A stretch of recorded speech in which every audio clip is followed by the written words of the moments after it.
be more aware, stop, watch, and respond at all times to the circumstances around you, especially if those circumstances are violating or potentially violating to yourself or those you love. And so be conscious, be deliberate in your response in life.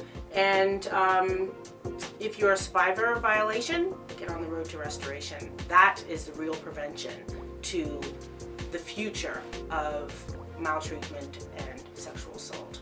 So that's my message that I pushed 250 miles for. But it wasn't just about the message, it was about the experiences, it was about every step, it was about every voice, it was about each person's individual and unique opportunity to share their stories.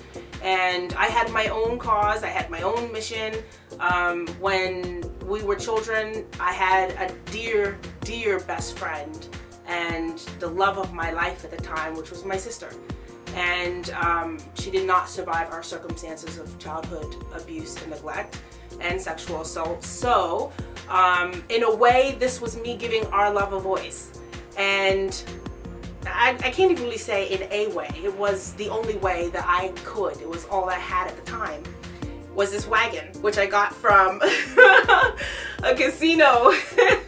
So being a child and gambling for my food when there was nothing to come home to, if I had a home, and not really knowing, you know, what was to come. I was gambling to get certain things, and here I was taking another gamble, but I did it for a different reason. And sometimes we do things that are destructive. It's the same creative energy that we can use to be constructive.